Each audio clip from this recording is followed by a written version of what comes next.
Here we are after a week 13 of college football right here at the Voice of College Football. Appreciate you stopping by late night. Of course, on a Saturday night, this is what we do at the Voice of College Football is take your calls, your comments, your questions. Leave those comments and questions there in the chat. I will go through them, leave those super chat contributions, and I will address those. And of course, your calls highlight this show. But it's all about the football on the field, and we will get to the games. I believe there were no upsets this week, and I do apologize because I guarantee that there are approximately 5 upsets every week because I've been tracking this for like 10 years. And there are basically 5 upsets in college football, meaning in power conference play, 5 upsets every week, like clockwork. I actually posted these on X. I went week 1, upsets. Week 2, listed the upsets. Week 3, all the way through last weekend, all the upsets. Almost every weekend was exactly 5.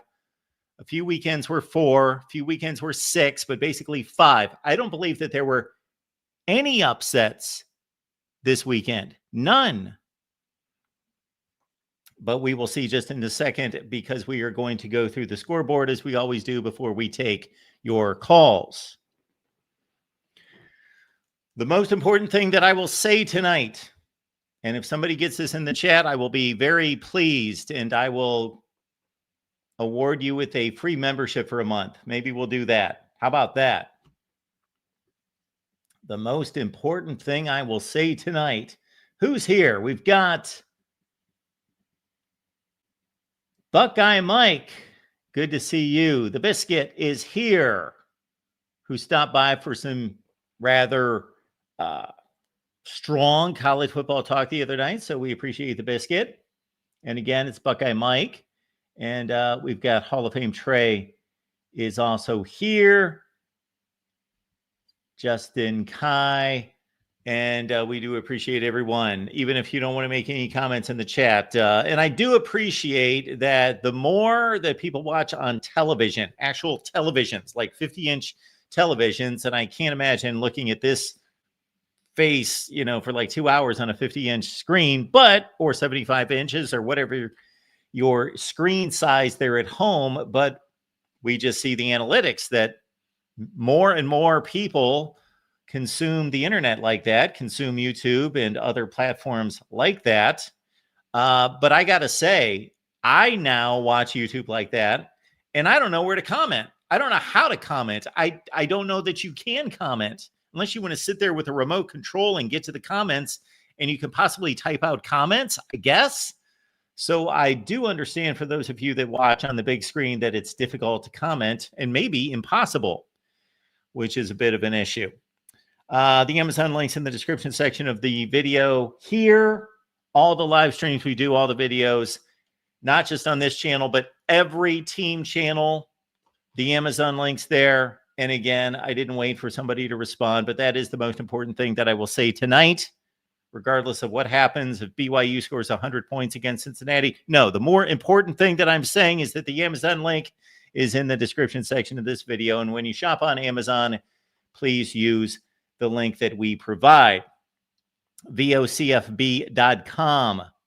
vocfb.com. Get your merch right there. Combine your 2 favorite brands, your lousy football team and the Voice of College Football.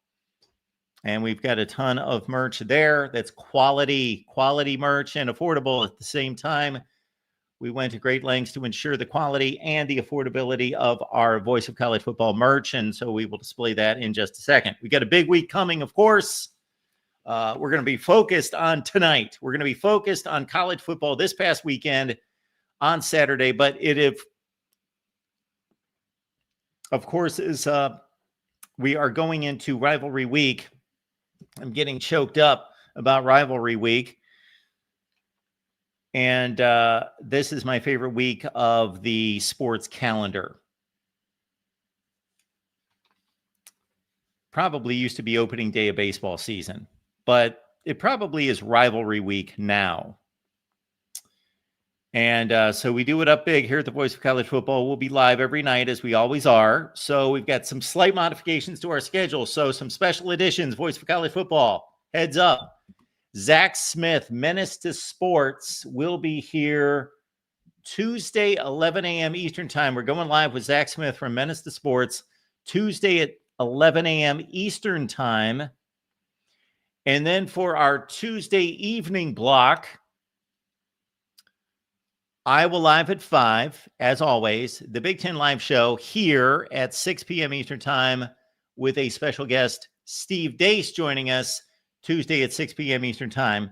And then I believe what we'll do, unless the playoff rankings will be revealed really late, if they're going to be revealed at the typical 8 or 8:30, what we will do is just stay live. We're just going to stay live from 5 p.m. Eastern time on Tuesday with the Iowa show, the Big Ten show, and then we'll just stay on through, have Steve Dace live at 6:30 and carry it on through to the college football playoff rankings, reveal, and take your calls. And so we'll just be live for like 4 hours on Tuesday. How about that?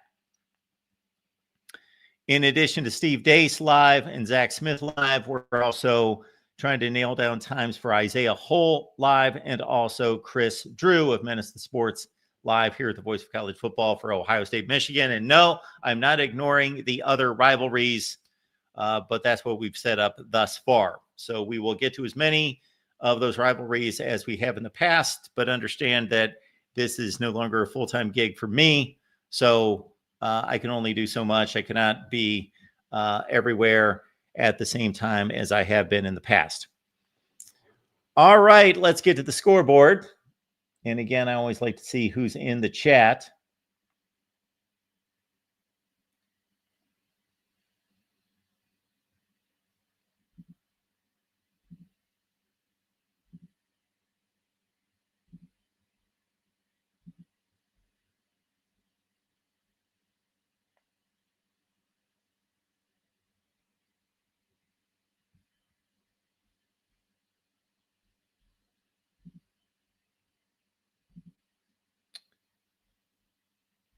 Onto the scoreboard. 3 minutes left in the swamp, and Tennessee has destroyed Florida. This game was 31-3 at one point, 31-11 balls. And I said this week that this was a curious decision by ABC and Disney to show this game in primetime on ABC. And I believe Chris Fowler and Kirk Herbstreit were assigned to the game. They should have been doing the more important game, Georgia Tech and Pitt. This shows you what Disney /ESPN/ABC thinks of the ACC versus what they think of the SEC, because this game's meaningless. Tennessee's not going to a college football playoff, and Florida's dead. I understand there is a little bit of drama concerning Lane Kiffin that they could kind of spin into the broadcast. But besides that, this game does not compare to the Georgia Tech Pitt game. And they not only got a meaningless game on ABC primetime, they got an awful game. So anyway, Tennessee leads Florida 31-11. Tennessee's got a big game against Vandy. Of course, that's another rivalry game coming up this week and a huge game for the Commodores. And we will get to their score in just a second. Wisconsin. It says end of the fourth quarter, meaning they just have not made it final. Wisconsin has defeated Illinois 27-10. Wisconsin has now won games against Washington and Illinois. 2 top 25 wins for Wisconsin. Think about that. Now they've got Minnesota, and we would have thought a few weeks ago that's a lock for Minnesota. They're going to beat Wisconsin easy. Minnesota's a decent team. Wisconsin's probably the worst team in the Big Ten. Let's not bury Luke Fickell quite yet. I have not been able to come to grips with this situation in Wisconsin because I still believe Luke Fickell to be a good coach. Just figured, okay, it just didn't work out there. Like what he did at Cincinnati was not a mirage. He did an incredible job at Cincinnati. He set up Cincinnati for Scott Satterfield, and what he is able to do now. Cincinnati was a 4-win football team when Luke Fickell took over Cincinnati. They were awful. So Luke Fickell, I believe that Luke Fickell is a capable coach, if not better. 27-10, Wisconsin defeats Illinois. And again, that's 2 big wins for Wisconsin. That's not going to save their season or anything, but that gives a little bit more credence, a little more validity to retaining Luke Fickell for 2026 and show some recruits and shows the boosters maybe this guy can turn it around. Again, I'm not swinging from one end of the spectrum to the other. I know that most of you were on the every nail has been pounded into the coffin, and I wasn't there. I'm usually a little bit more moderate on these decisions because I've lived life a little bit too long to call anything that it's a done deal for sure. So Luke Fickell shows some life. That's a huge win for him, obviously defeating Brett Bielema and Illinois. And that means Illinois, that game has gone final. And the Illini have fallen to 7-4. In the big game, whoever would have thought that the big game would be broadcast on the ACC network? Stanford leads Cal 31-10. There was a scoop and score that I saw in that game. And Cal had an opportunity here to close out strong and finish 8-4. And they're trailing a horrible Stanford team 31-10. So Stanford, I know we think of Stanford as one of the worst teams in the country, but they're going to go to 3-6 in the ACC. They have basically won this game. There's only 2 minutes left. They're up by 3 touchdowns. If anybody could lose this game, it would be Stanford, but they're not going to. They're going to be 3-6. Am I reading this right? They're going to be 3-5 in the ACC. So this is Stanford's last game in the ACC. That's right. They've got Notre Dame next week. 3-5 in the ACC. That's not great, but that's not the worst. Stanford beat Boston College. They beat Florida State. They beat Cal. All right. And then we've got Cal falling to 3-4. They've got some other game in the ACC coming up next weekend. LSU with a lackluster effort against Western Kentucky, 13-3, 6 minutes left in the ball game. LSU will be 7-4, taking on Oklahoma, trying to take them out of the college football playoff and play spoiler. And more importantly for LSU fans, of course, not about their football team. I can only imagine the scene in Death Valley tonight. These people were probably barely paying attention. They were probably barely paying attention to what was going on the field and just surfing the internet looking for any inkling of news or rumors that would lean them more in the direction of acquiring Lane Kiffin. BYU and Cincinnati, Cougars lead at 20-7. That game's, well, they got 10 minutes left in that game, but BYU looks to be in good shape. They've got the football in a 13-point lead against Cincinnati. And of course, BYU would go to 7-1 in the Big 12 and one step closer to a Big 12 championship game. I do not know for certain if this would lock up a Big 12 championship game appearance for BYU, but that could be the case. Arizona State leads at Colorado 21-17 in the fourth. The Sun Devils look to go to 8-3. And of course, their rivalry game is the Territorial Cup, which actually should be a really good game this year. Arizona State and Arizona shown some life. Out on the West Coast, we've got at the Rose Bowl, UCLA and Washington, no score. And that game's on NBC. So I guess I'll check that out after we get done here, unless you guys keep me up all night. Fresno State leads Utah State 7-0. That's on CBS Sportsnet right now. San Diego State leads San Jose State 8-0. And of course, the Aztecs are in a tie for first place in the Mountain West at 5-1. All right. Probably the biggest game of the day. Tied for biggest game of the day. Pitt goes to Georgia Tech. They score the first 28 points of the game. Pat Narduzzi makes a questionable call with a 1-touchdown lead, or with a 2-touchdown lead, I believe, in the fourth quarter. Goes for an onside kick. Georgia Tech scores to cut it to a 1-score game at 35-28. Georgia Tech got all the momentum, of course, with the big comeback. They've got the home field crowd going crazy, but they could not finish out the comeback. And Georgia Tech's defense was just outright lousy in this game. They gave up over 300 yards of total offense in the first half. So Pitt wins a big one, 42-28. They need all sorts of help to get to the ACC championship game. We're not going to try to sort through that tonight, but basically Georgia Tech could have advanced to the championship game with a win tonight against Pitt. So they're done at 6-2. They've got a big game against Georgia now.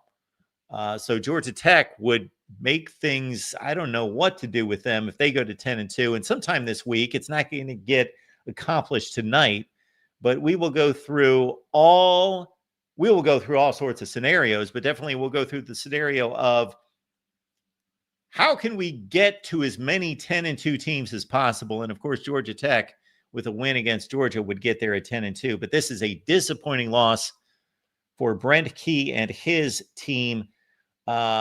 There was a reason that Vegas only made this a 2.5-point spread with Georgia Tech at home. I was a bit curious about that because I did believe that Georgia Tech was a better football team than Pitt. Was I convinced of it? No, because I'm not convinced that anybody's any good in the ACC. I believe that Miami is the most talented team and that they're good.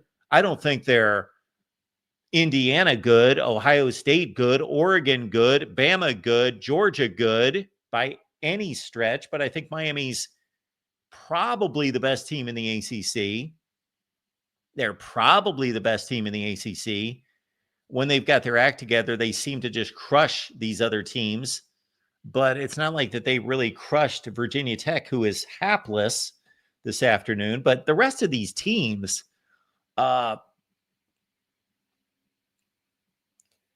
put Virginia, Georgia Tech, Pitt, Louisville, Duke, and shoot, I'd even say, you know what? If you erased Clemson's record and brought them back and just said you're 0-0 and you get to play the last 2 or 3 weekends for the ACC championship game, all those teams are indistinguishable.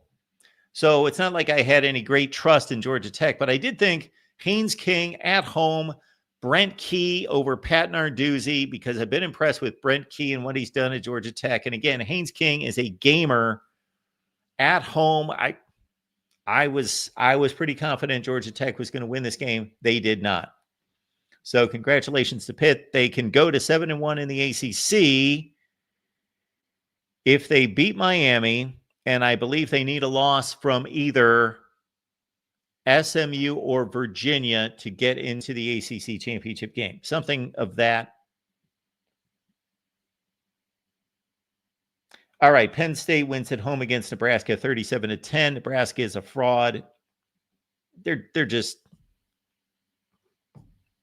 like I group teams in the ACC. Your group in the Big Ten is Nebraska, Minnesota, maybe now Illinois, maybe now Wisconsin. If you let Wisconsin play these teams now, maybe they'd win these games against the likes of Rutgers and Illinois and Nebraska. I don't know if Nebraska fans would want to see Wisconsin next week. But Nebraska is not a very good football team, but they got a chance to go to 8-4, but they never beat Iowa, so don't expect it. So 7-5 for Nebraska would be a disappointing season, considering they had an easy schedule in the Big Ten, and they won their big non-conference game against Cincinnati, who turned out to be a pretty good team, and they just got off to that great start. And sure, they lost their quarterback, but Penn State also did not have its starting quarterback, and you see Katron Allen becomes Penn State's career rushing leader as Penn State just rolled Nebraska 37-10. I should have taken Penn State to cover. I did not. They were an 8.5-point favorite. 4-6 team was an 4-6. Take this in, and I have no idea who is called and who's waiting. I'll get to you in just a second. But take this in. You got a 4-6 football team that has fired its coach. They're playing with an interim coach. Their starting quarterback is out. And I understand Nebraska's starting quarterback is out as well. But Penn State, with all those expectations, and they're 4-6, and they're an 8.5-point favorite against a team that's 7-3. I looked at that and I was like, wow, I expected Penn State to be maybe a field goal favorite at home. But well, they should have been a 28-point favorite, 37-10. So this comes up a lot when coaches get fired and teams disappoint early in the season, about teams going off the rails, giving up. They're not going to play hard. They're going to fold. Not that we've never seen that before, but the vast majority, like 90+% of teams that have no championship motivation, incentive, anything like that, still play hard, still give it their best. We have to respect these athletes for that. This has been proven time and time again. How many upsets do we see the last couple weekends of the season where a team that's completely out of it plays a team that's got all the motivation in the world to play for championships, and there's an upset? All right, Boise State defeats Colorado State 49-21. We see the Broncos there are 5-2, but I do not believe that they can win the conference. Tennessee 31-11 over Florida. As we cited before, we must have just had another game go final. Stanford defeats Cal 31-10. Wisconsin over Illinois. We talked about that. All right, let's get to the other final scores. North Texas is now 10-1, 56-24 over Rice. Ohio State over Rutgers. Check out my instant analysis of the Buckeyes win over Rutgers 42-9. And that was no Jeremiah Smith, no Carnell Tate. I had much to say about their absence. Texas A&M defeats Samford 48-0. Georgia over Charlotte 35-3. Okay, biggest games of the day, Georgia Tech and Pitt, Oregon, USC. Ducks win 42-27. Check out the analysis I posted just a few minutes ago on that game. Oklahoma with the huge win against Mizzou, 17-6. This Oklahoma team is impressive. They are so physically impressive. I posted analysis on this game, Oklahoma and Mizzou. Check it out. Notre Dame 70, Syracuse 7. I picked up on one of the broadcasts that Notre Dame has not scored 70 points since 1932. And this is the worst loss in Syracuse football history. All right. I was not as sold on the hiring of Fran Brown as many people were at the time that he was hired. I was also not as sold on his hiring at the conclusion of last season, in which they went 10-3, because I thought that had more to do with Kyle McCord and the receivers. We'll see. Bama defeats Eastern Illinois 56-0. Utah had to come back in this one against Kansas State. That was a game I was pegging as a possible upset, but the Utes get it done 51-47. Where was the defense on this one? That was a fun one, huh? Miami gets by Virginia Tech in Blacksburg 34-17. Of course, James Franklin, the new head coach at Virginia Tech. Vanderbilt, Pace, Kentucky. And I know that this is not an impressive win in regards to who they played and defeated here, but Vanderbilt, look at Kentucky's schedule. Look at who they've played well. Look at who they've defeated. This Vanderbilt football team's good. I am pretty sure they're one of the 12 best teams in the country. They are certainly in that range.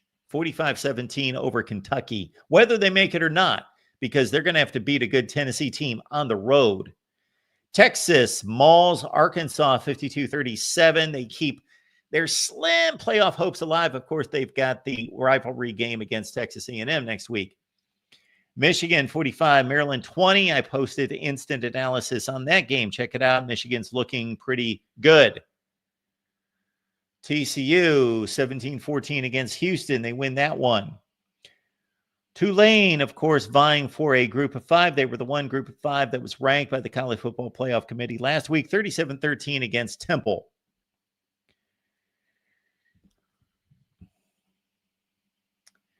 In a game that only some of us could love. I did not watch this game, but actually I wanted to. I actually wanted to watch this game more than Ohio State and Rutgers, but I knew that people would get more out of a video about Ohio State. Northwestern defeats Minnesota 38-35. That looked like a fun one. All right, SMU blasts Louisville. What happened to the Cardinals late this season? Jeff Brom, I give him a lot of credit for being one of the best coaches in college football, but this team collapsed 38-6. Wake defeats Delaware, and Wake quietly having a nice season at 8-3, 52-14. Iowa State defeats Kansas 38-14. We've got Tulsa over Army 26-25. James Madison defeats Washington State 24-20. And of course, James Madison vying for a playoff spot as well. Arizona crushes Baylor 41-17. Dave Aranda may not be around in 2026 for Baylor. Old Dominion defeats Georgia Southern 45-10. Auburn 62. Mercer 17. Kennesaw State 41. Missouri State 34. Nevada defeats Wyoming on the road 13-7. Toledo over Ball State 38-9. I'll have to check out those MAC standings here sometime this week to see what the playoff, or the championship implications are there. App State over Marshall 26-24. Wonder if I did a MAC championship scenario video this week, if I could get triple digit views on that. I'm guessing like 52. UConn is now 9-3. They must have the last weekend off. We'll have to check that. They defeat FAU. It's always interesting when you've got a bye week the last week of the season. I guess that's for bowl prep. UConn defeats FAU 48-45. Liberty loses at Louisiana Tech 34-28. Middle Tennessee 31. Sam Houston 17. We've got UTEP and New Mexico State. The Aggies win it 34-31. South Florida still hoping for a playoff bid. 8-3, 5-2 the American. I don't believe they can go to the championship game. Of course, that will be a topic for this week as well. 48-18 over UAB. Iowa spared the embarrassment of losing to Michigan State at home, wins it 20-17. They were trailing by 10 in the fourth quarter. They scored 13 and get the field goal late by Drew Stevens. Duke wins at North Carolina 32-25. FIU over Jacksonville State 27-21. South Alabama 42, Southern Miss 35. Texas San Antonio defeats East Carolina 58-24. There we've got the important UCF Oklahoma State game 17-14. That's like a 45-minute drive for me. I should have went to the UCF Oklahoma State game. Was there a soul in the stadium? Troy 31, Georgia State 19. South Carolina defeats Coastal Carolina 51-7. Clemson on top of Furman 45-10. I'm not seeing any of these scores. Texas State defeats ULM 31-14. New Mexico defeats Air Force 20-3, and there we have it. We will go to the phone lines. Of course, I am here for 1 full hour for you. And if you want me to stick around beyond that, that is your call. We do appreciate everyone being here. I see George is in the chat. George, good to see you. George has commented to this channel more than anybody in the history of the channel, even Christopher Foote. But Chris Foote might be catching up. All right, let's get to the calls. We got Trey stopping by. Trey, what's going on? Hey, what's up, Mark? Let's just say this real quick before I get to my point. Good for Stanford. A shout out for Stanford. West Stanford, Wisconsin, sure. Penn State. Anybody else? They were down and out for a little while, and they pull off big victories. Good for them. I'm happy for them. And Penn State want to play, maybe go into a bowl game. How about that? Fire their coach and go to a bowl game. Who ever done that before?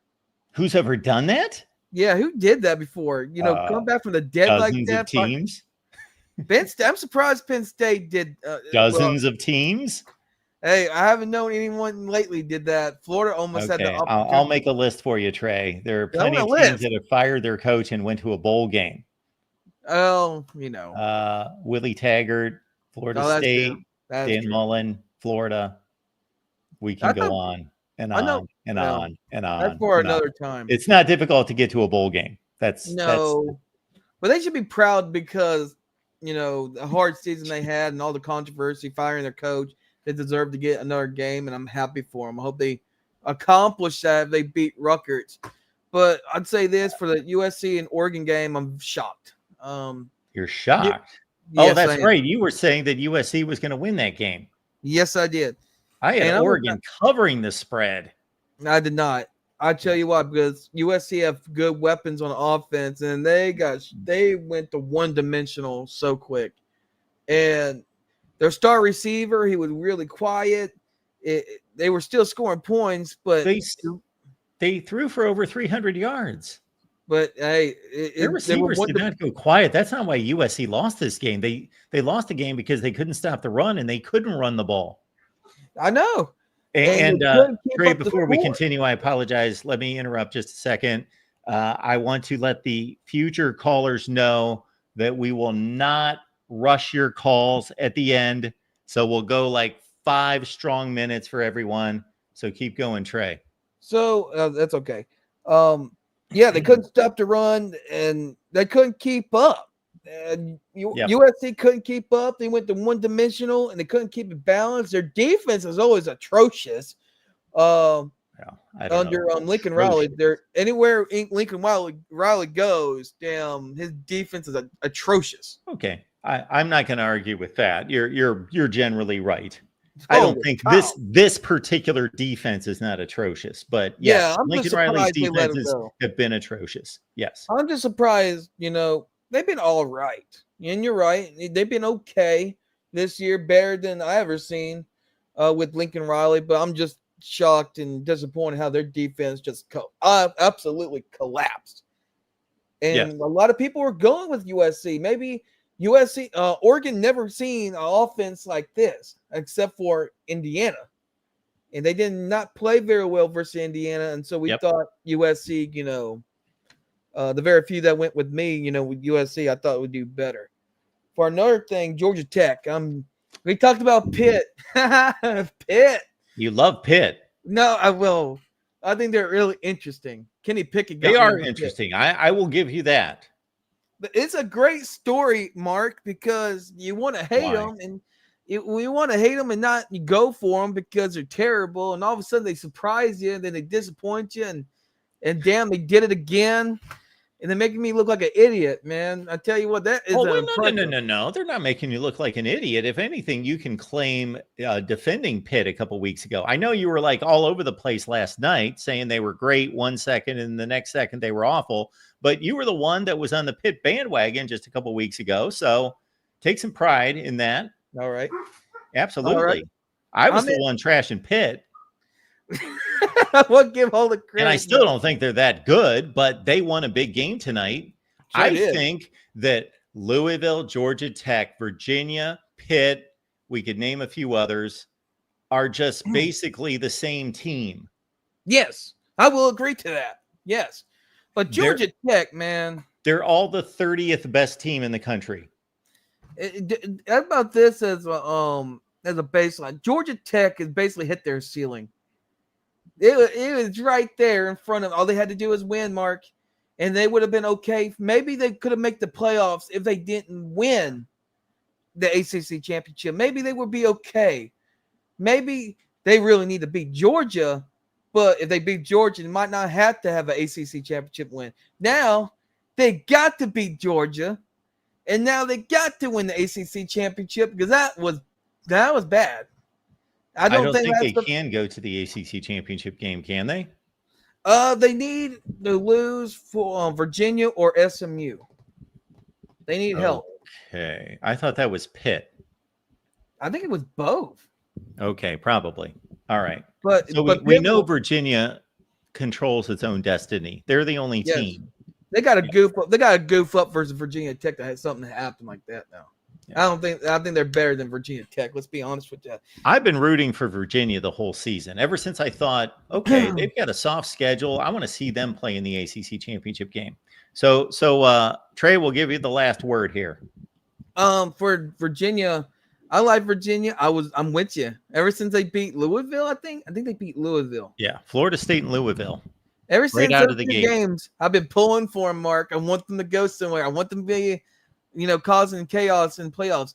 What the question is, and we're going to talk about it probably next week in Rivalry Week in countdown of the rankings on Tuesday. But what is going to happen to the ACC? How many will get into the playoffs with this chaos of Georgia Tech and Pitt and Virginia, SMU? Only one? I think it's going to be two. Two, Mark. I think it's going to be two. The champion or either Pitt or Georgia Tech. I don't know. It's too much. But very impressive showing by Ohio State. They're the number one team, in my opinion. All right, Trey. Thank you, Mark. God bless everybody. Appreciate you being here. God bless everybody, and thank you, Mark. God bless you, Trey. Yeah, thank you, man. Yes, absolutely. God bless everyone. All right, let's keep it going here at the Voice of College Football. Let's get to our super chat here. Watch out, Minnesota. The Axe is coming back to Madison.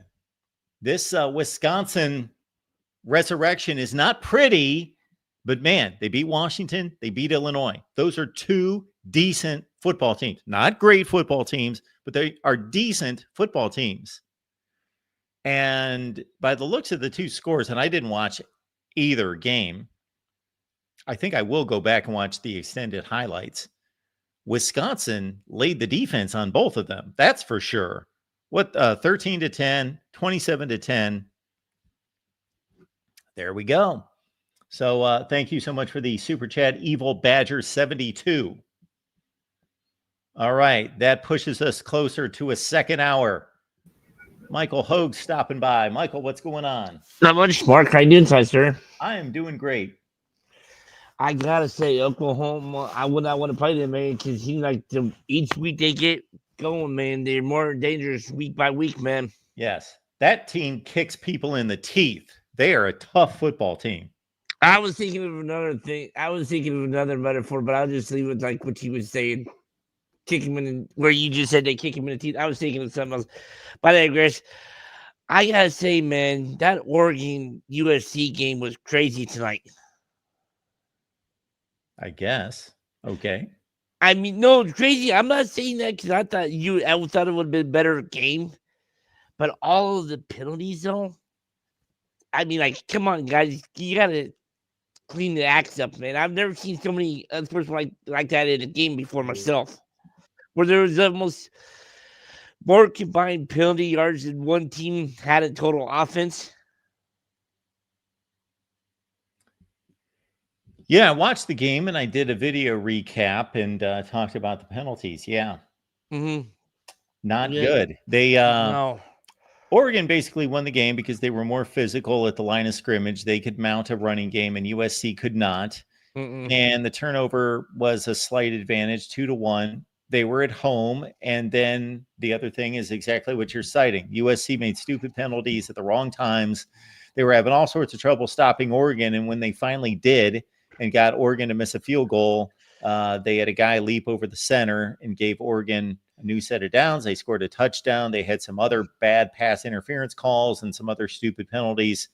USC's also really beat up along the offensive line. They had two other offensive linemen get hurt, and they already were banged up. Yeah, there. Oregon surprisingly lost a couple players say themselves, I thought.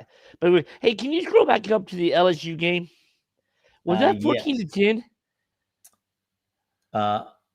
It was it might be 13-10. Let's see here what we got. Did that go final? It must be a final because it's no, I don't know. Yeah, it's a final. They won 13-10. Wow. Right? Well, how bad of a loss would have been in Western Kentucky? And I wonder if that was like a last-second field goal. It was not a last-second field goal. They were winning 13-3. Okay. I wasn't sure and stuff like that. I made the statement when I first came on. I do not believe that there was one upset today. None.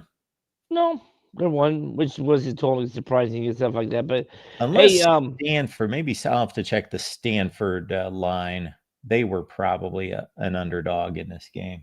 Let me see. I was going to ask you also. Did you say last night that you was picking Tennessee to beat Florida? And yeah. When was the last time that happened in Ben Griffin Stadium? What happened? No. When was the last time Tennessee went down there and won? That is a great question. Was that back when T. Martin was a quarterback? It's not been quite that long, but I did hear a stat where I think that they had lost like 11 straight there. It might say in the recap here. We could probably find it. Yeah, and I thought Cincinnati was going to be able to give BYU a run for the money, but when you miss 3 field goals in that game, oh brother, that game over? It was 20-14 with the. Hang on, let's see. 20-14 with under 2 minutes to go, and it's 1st and 10. BYU. So, barring a miracle, it looked like they're gonna. Oh, first time since 2003. Yep, there it is. Okay, so who was the quarterback back? The quarterback for Tennessee in 2003. That is a great question. I know that. I know every Tennessee quarterback since I started watching football, but can I come up with that right now? Tennessee quarterback in 2003. That would have been before who I'm thinking of, which would have been before Eric Ainge, wasn't it? Yeah, I was thinking Eric Ainge and also shoot.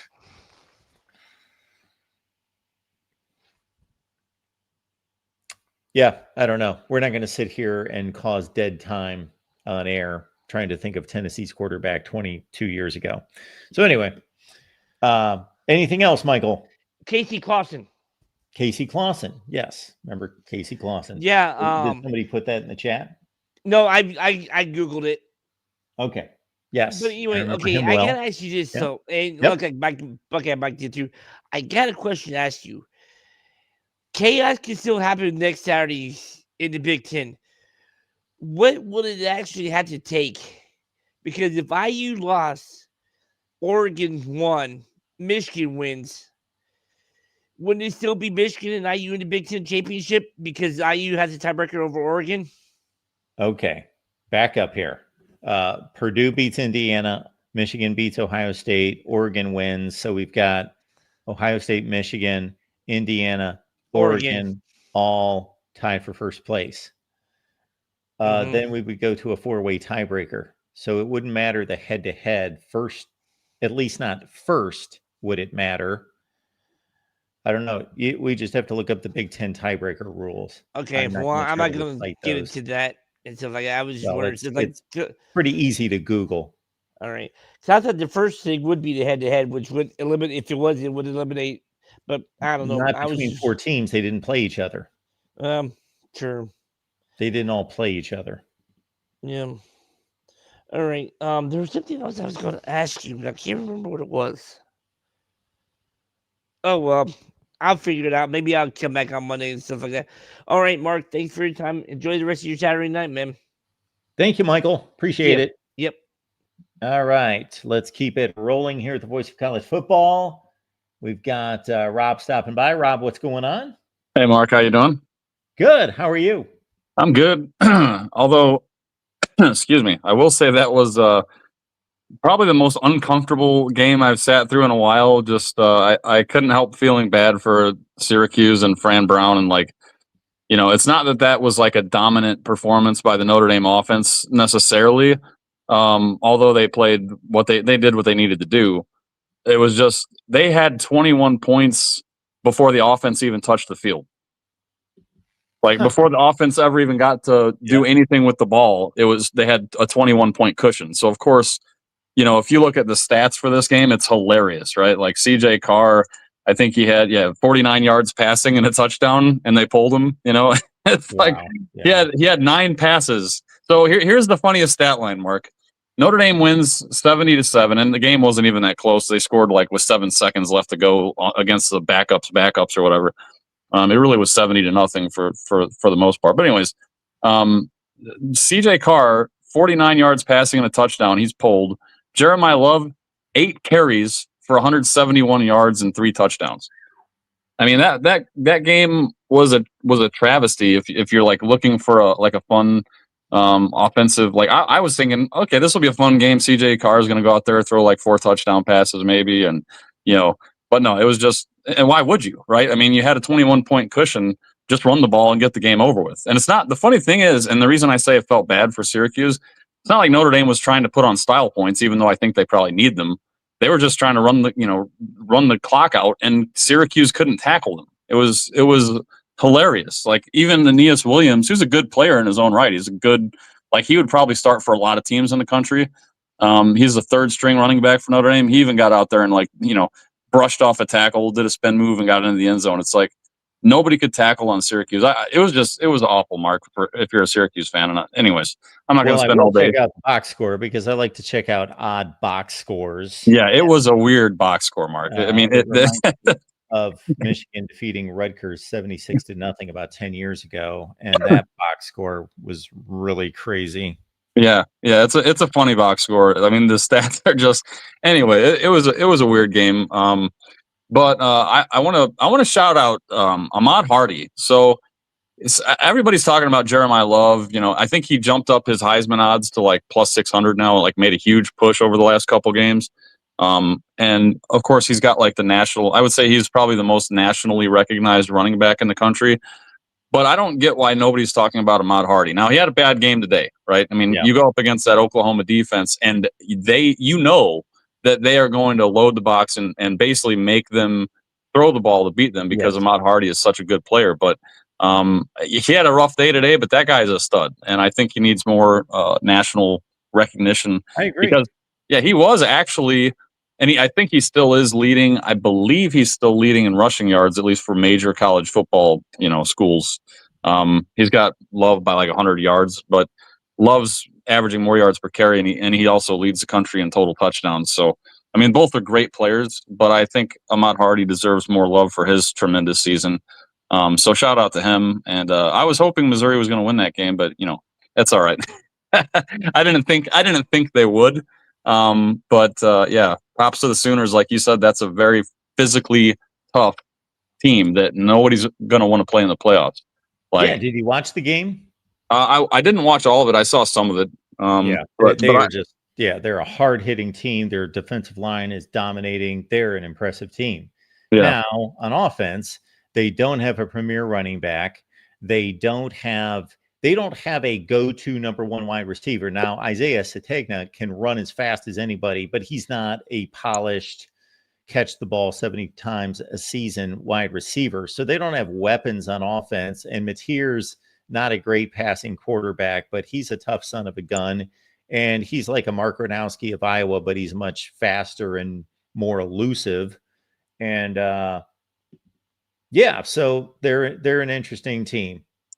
Oh yeah. That's like I said, that's a team that they're not going to scare you offensively, but they are going to scare you defensively. Like, you do not want to face that defense. They are nasty. So yeah, it's going to be interesting to see. I don't have any. I mean, they're about as close to a lock to get in the playoffs now as anybody, in my opinion, because I don't see them losing their last game. I think they're in, but we'll see what happens. Nothing's ever a guarantee, and especially in college football. So for sure. I mean, I guess the other thing is, I as I was saying last week, and I'm not saying you were trashing Pitt last week, but I got on the call and everything, and I was like, well, there were some other people trashing Pitt, and I'm like, let's hold the phone. I'm not saying they're a great team or even a really good team, but I was like, Pitt's like, they were on a pretty good tear before Notre Dame played them. And, obviously we saw what they did to Georgia Tech. Now, I didn't have faith in either of those teams because, let's face it, like you said, all the quote unquote teams and, good teams in the ACC are all just kind of in a log jam of like, they could all beat each other. But I did lean towards Pitt in this game. I just felt like their offense had been rolling, until last week, obviously. But I think Miami better watch out, because I don't know. I'm never one of these people that say, oh, this team looked past this team, because that's a stupid, like, if you're coaching and you don't have your team ready to go for a team every single week, then that's just terrible coaching. So there's no excuse for a team looking past a team, but I almost wonder if that happened a little bit with Georgia Tech. But Miami better not do that. That's all I'm saying, because Pitt can absolutely get Miami. And that's something the committee is going to be hoping for and praying for, that Pitt somehow topples Miami next week. So that's going to be a game to watch. That Pitt, they've had a couple, 3 games in a row now that are pretty relevant. Georgia Tech obviously needed this game, and now their playoff hopes are pretty much gone. Even if they beat Georgia, I don't see them getting in. So, I mean, we'll see. But anyway, it was an interesting day of college football, Mark. I know you probably got other callers, so I will get off here and have a great night. Thank you, Rob. Yep. Good to hear from you. Yeah, you too. All right. And again, we've got a big week lined up here at the Voice of College Football as we wind down our show, because I don't think we're going to make a second hour. It does not appear. So we will get to these final two calls and bid adieu. But I am available to be here all night. So that's up to you. Now, Tuesday. Yes, Tuesday. Zach Smith, Menace the Sports, stopping by for a live show Tuesday, 11 a.m. Eastern time. So we'll talk Ohio State, Michigan, of course. And then during the Big Ten live show that evening. So we'll do it this way on Tuesday. We've got the Iowa live show at 5. We've got the Big Ten live show at 6 with Steve Dace dropping by to be our guest on the Big Ten live show right here. And then we'll just stay on for the playoff rankings reveal on Tuesday night. So a big block of programming at the Voice of College Football on Tuesday, starting at 5 p.m. Eastern time, running all the way through the college football rankings. Buckeye Mike stopping by. Buckeye Mike, what's going on? How you doing, Mark? I'm good. How are you? I'm pretty good. Just been in hate week form for like 8 hours now. Yeah. I honestly, I'm not surprised by the result with Ohio State. I'm not necessarily worried just yet. Everything is basically still in front of us. We don't need to win that game again to reach the title. So Sure. the big title anyway. If that's what you care about. Sure. Yes. Yep. Ohio State is in the bottom 5 of pace of play. So I want everybody to remember that before we go trashing Ohio State, trying to say, they don't have a run game. Overall, is anybody surprised by Alabama's performance? I mean, in theory, they probably should have won by more, but for them to beat Eastern Illinois, no shocker there. If it wasn't for Cincinnati being a little sloppy, we would have had at least one upset. I think we can all agree there. Yeah, I didn't see that game, but it was obviously somewhat close. This is the only, and technically we did have a upset tonight, but it doesn't matter on the big stage. But Cal beat Stanford, or Stanford beat Cal. Cal was the favorite. So I was saying that there were no upsets today, and technically there was one in power conference play, but usually there's 5 to 6. And so it was a very chalk weekend with no upsets, basically. Well, I mean, are we really shocked when 2 of the Power 4 conferences, at least majority of the conferences, play cupcake teams this week? I get it. That takes the likelihood of upsets off the table. Absolutely. And I get it. They didn't all play cupcakes. Right. About 2/3 of them did. Yeah. But I'm just ready for next week, because like I said, do we need to beat them? No. Do I want to beat them? Yes, because it's about time they need to be quiet. But I think I think overall, when we look at the non-cupcake games, and yes, I'd even say Ohio State technically played a cupcake, but at least it was a conference game. But outside of the cupcake games, I think the play this week was decent. I feel like it could have been better. I don't know about you, but I feel like probably the 3:30 block was probably the best block this week, unless I'm mistaken. Well, I didn't really sit here trying to evaluate the time windows and which had the best games. I know that typically Now, I'm guessing most people will not agree with me, but I could prove this by going week to week. The best games are at noon. The best block of games are typically at noon. But this week, that was not the case. 3:30 was USC and Oregon, and Michigan, Maryland, and I don't know who else off the top of my head, but I don't think it's really a good discussion point to be sitting here trying to figure out which TV window was the best that's already been played. So, do you got anything else for us, Mike? I don't think so. Just if you haven't already, subscribe to the channel, leave your comments, like the video, and see everybody next time. Thank you, Buckeye Mike. Have a good week. You too. And I can relate to Buckeye Mike. It doesn't really process with me like it used to, but I will tell you that no, it doesn't actually process anywhere close to what it used to. But in a case where Ohio State played Rutgers today, and after about halftime, well, really from the time they stepped on the field, we had no doubt who was going to win the game. But actually watching the football game, Rutgers played pretty well and was in the game for the first quarter plus.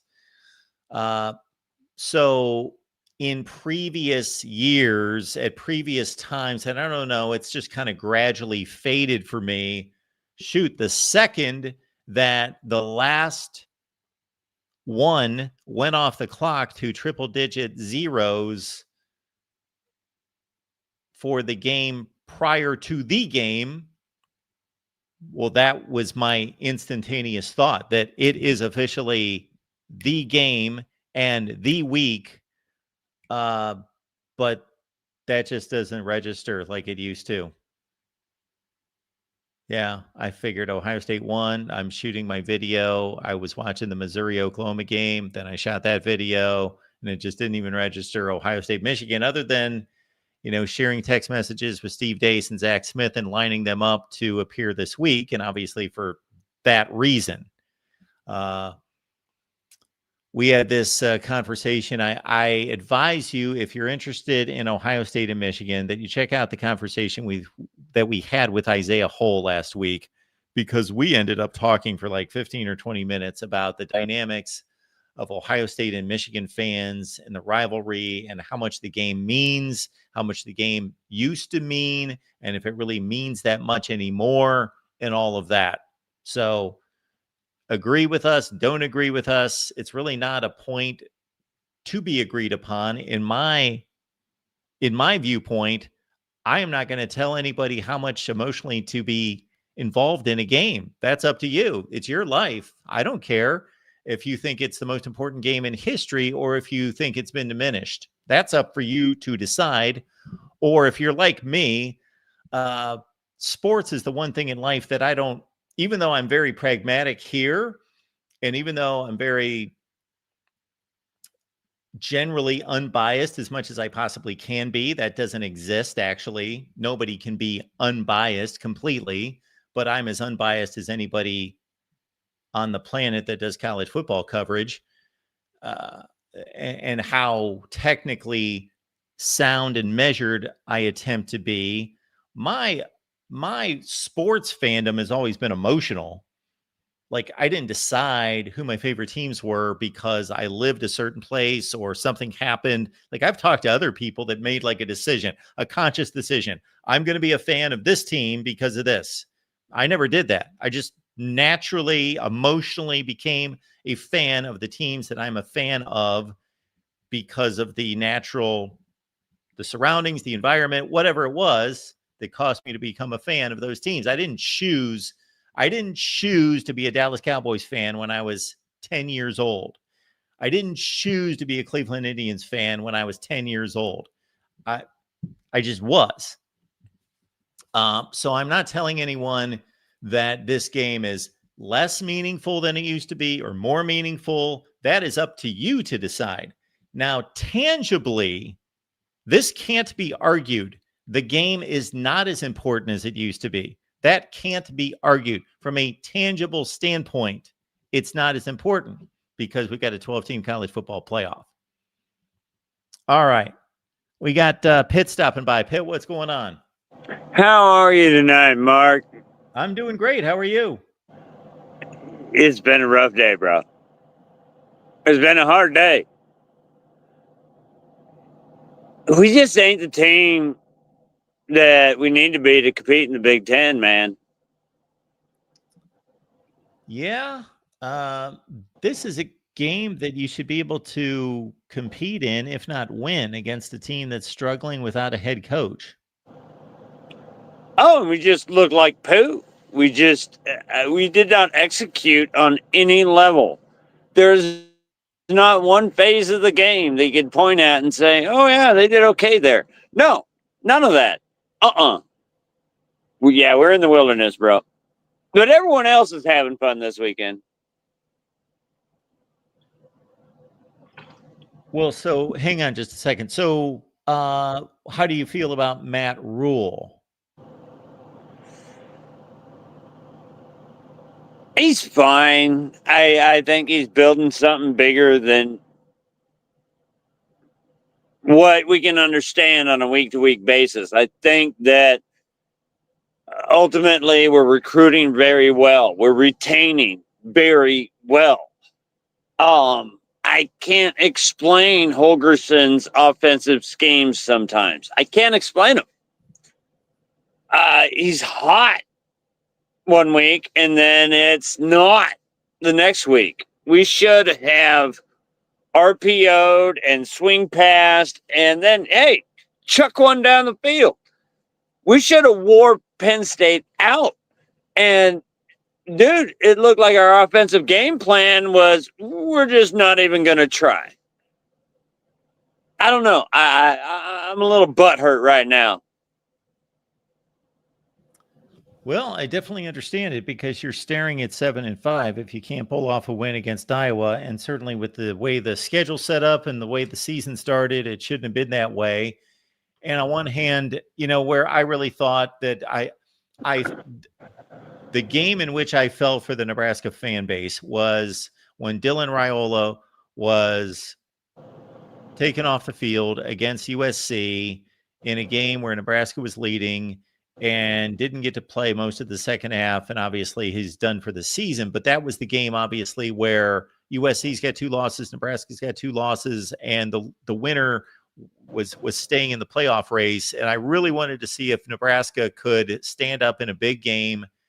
They had the blackout, everything working for them, and they got off, they were hanging in the game. They were winning the game. And I just thought it was unfortunate. It's part of football.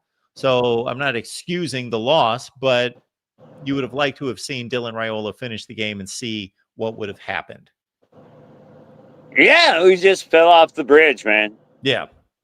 And I got no excuses. It's just, it's hard.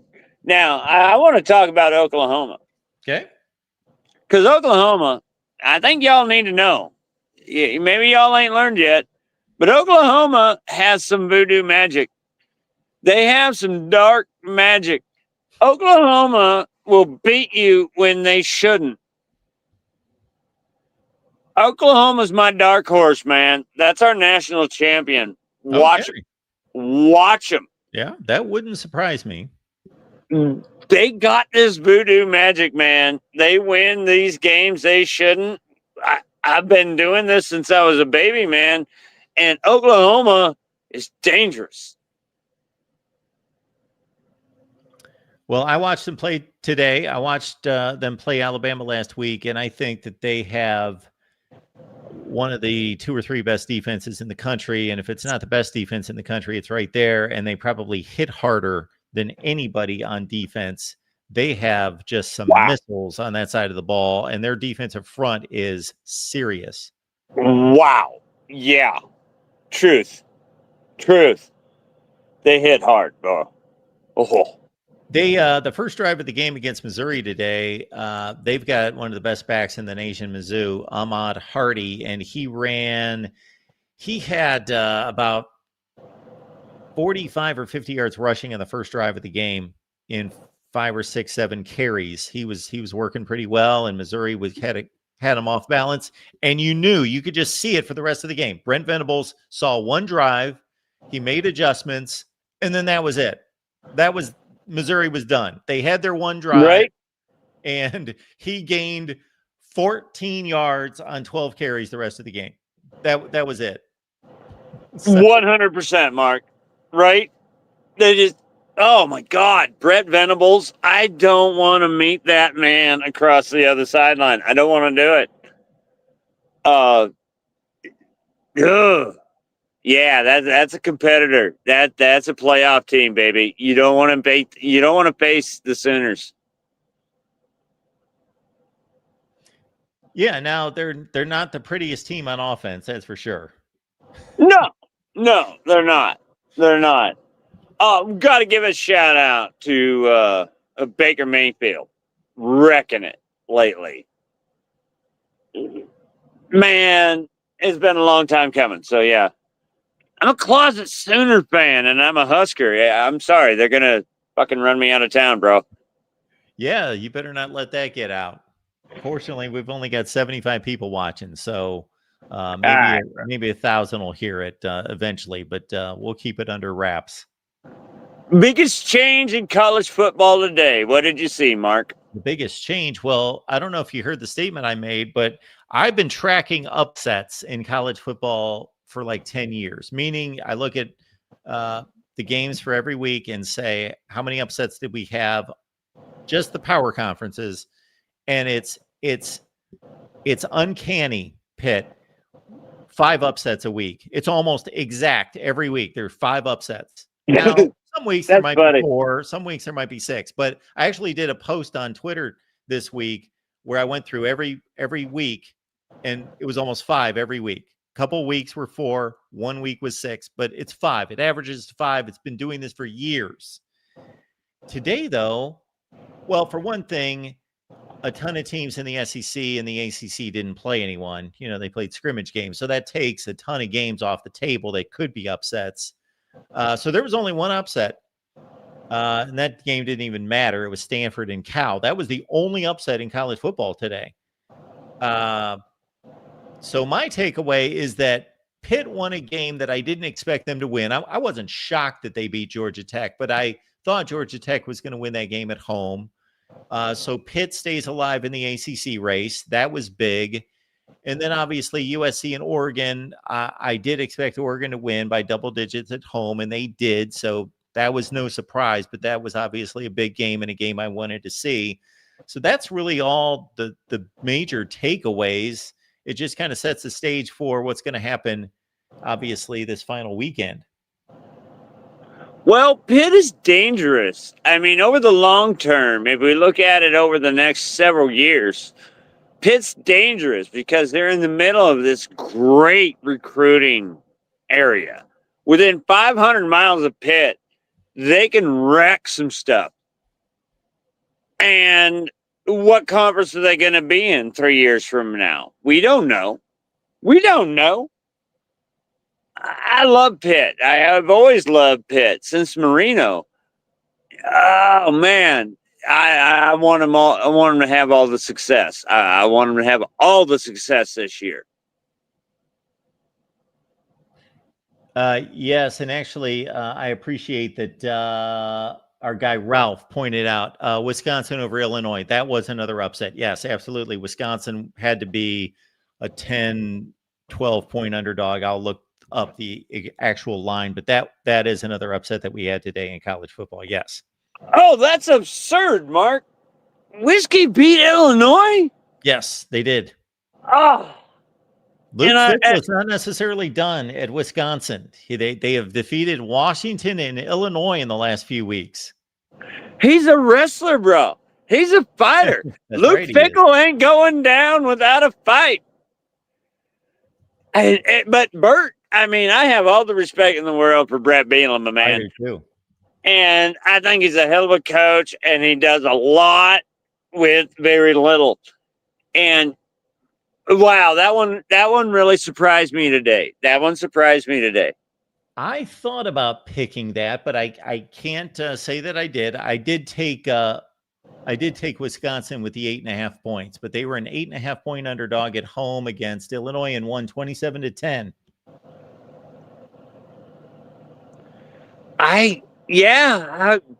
Good on you, Wisco. Good on you. Well, Pitt, we appreciate you being here. I don't know nothing else tonight, Mark. Okay. Great show. It was good hearing from you. Sir. Always good to hear from you. It looks like we had a big day today, and here we go. Last week, next week, here we go. That's right. And of course, that means Iowa, Nebraska. They play on Friday. Somebody's telling me I did not read their super chat. So Flannel, I apologize. I thought I had read that super chat. So thank you so much for the contribution there. Hey, Mark, let's have a good week this week. Go Blue. There you go. And yes, it is Ohio State, Michigan week. It is Florida, Florida State week. It is Georgia, Georgia Tech week. Kentucky, Louisville week. Ole Miss, Mississippi State, the Egg Bowl. I covered many Egg Bowls, not like 30 of them, but 6 or 7 Egg Bowls. Yes. It's the Iron Bowl, of course. We've got whatever they call the Oregon-Washington game. There is a name for that. We've got the Axe game between Wisconsin, Minnesota for Paul Bunyan's Axe. We've got the Old Oak and Bucket game, Indiana, Purdue. We've got,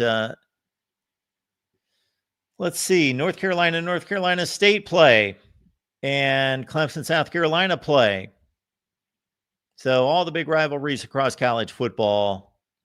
And Illinois Northwestern, they get together. Iowa, Nebraska. USC, UCLA, one of my favorites. The prettiest game in college football. By far. Of course, the prettiest game in college football is USC and UCLA. We are well over time, but we got Muley waiting and hanging out, so we'll get a quick word from Muley. Muley, what's going on? Hey, Mark, how's it going? Good. How are you? I'm good. Thanks for giving a quick minute to me. I'll just go ahead and say this. At least one thing that I wanted to ask about is there was a lot of at least from what I was seeing, a lot of controversy about this week's poll because both Tennessee and Missouri was ranked, which I got to an extent because I personally wouldn't have Missouri ranked.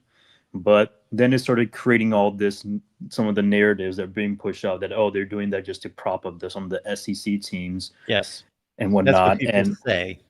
Yeah. Yeah. And I'm like, and then because like Cover 3 podcast, they made like a graphic that said, hey, this was this team's record against the top 25. This is the team's average margin of defeat and whatnot. But it kind of strips all, which were good stat lines, but it kind of stripped the actual context around the games, right?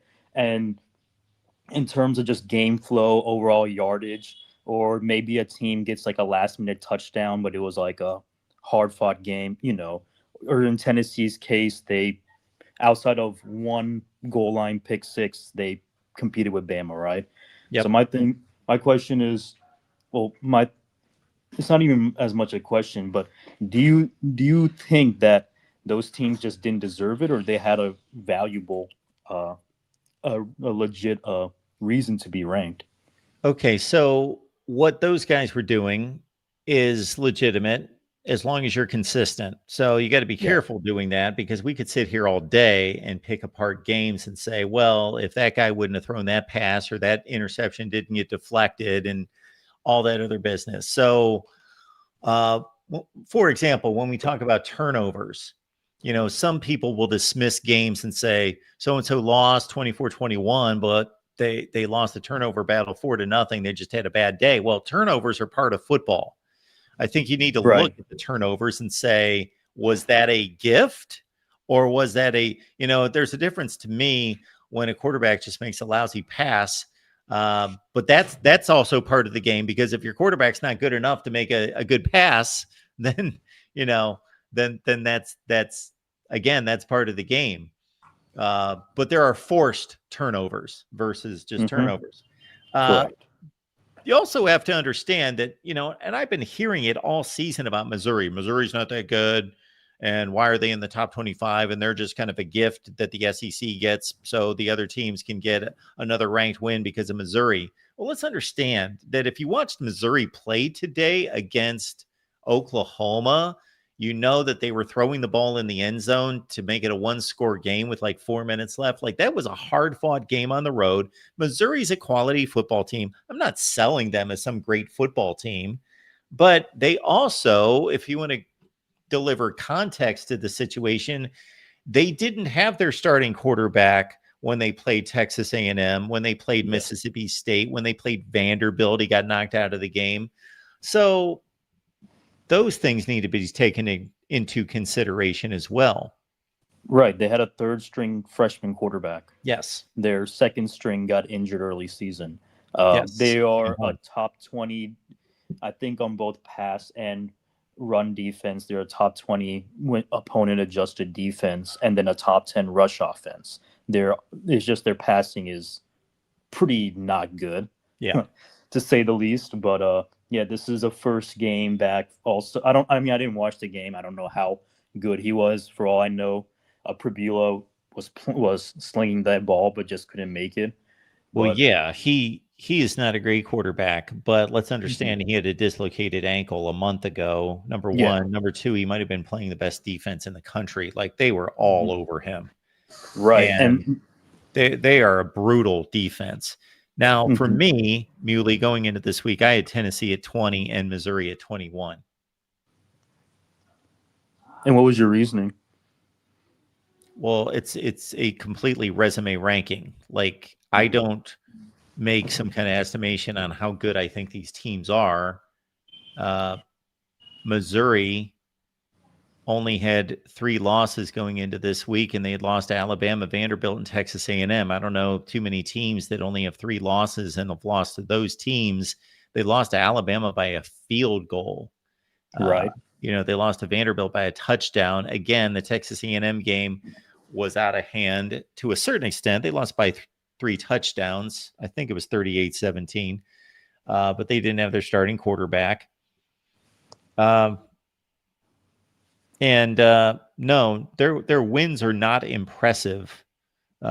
Although, if you want to go with a form of the transitive property, when you beat a team like Mississippi State, Tennessee only beat them by a touchdown in overtime. Texas only beat them by a touchdown in overtime. And Mississippi State beat an Arizona State team that's probably going to finish 9-3.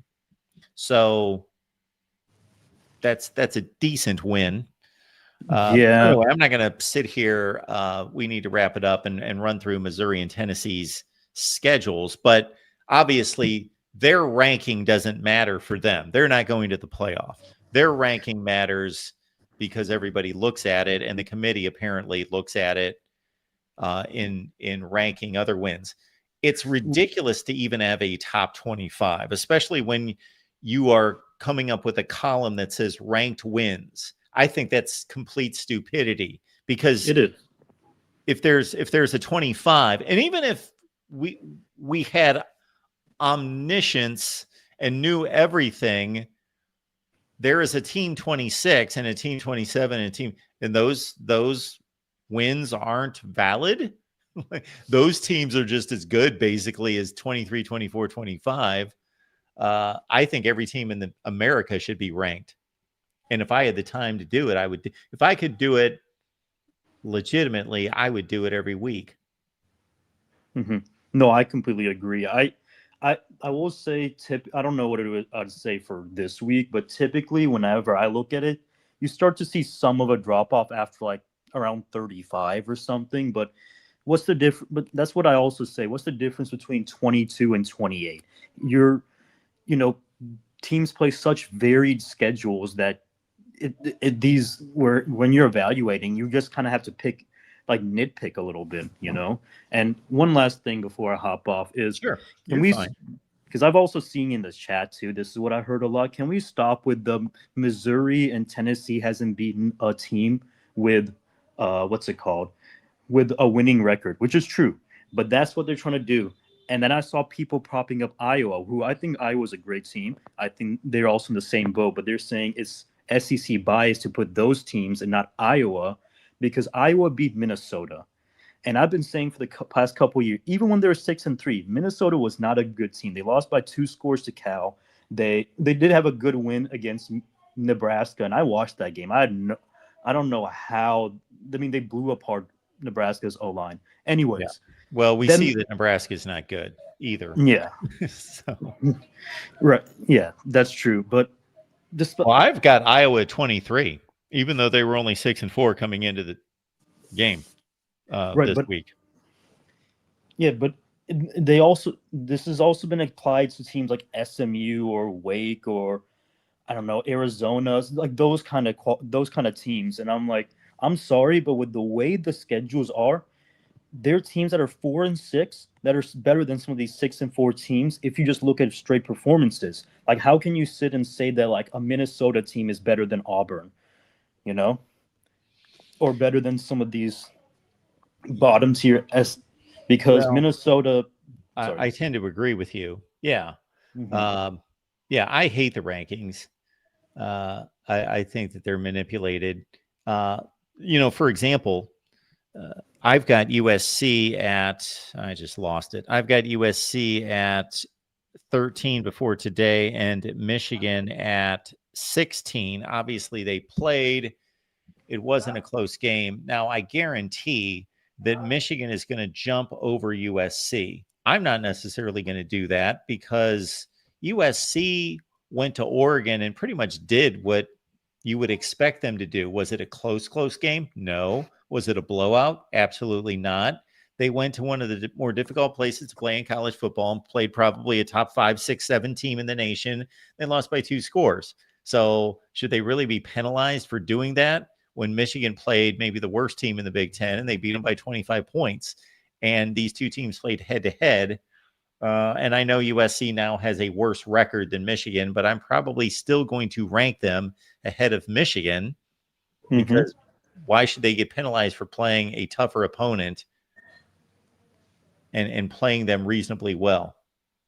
I completely agree. What's Michigan's best win? I mean, they beat Washington by... That's it. Yeah. Right.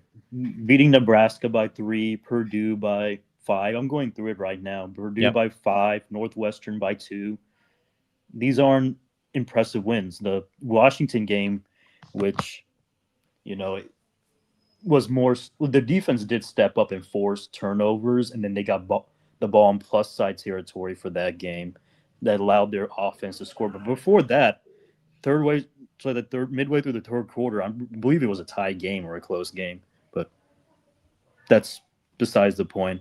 I know this has gone on long enough, so yeah.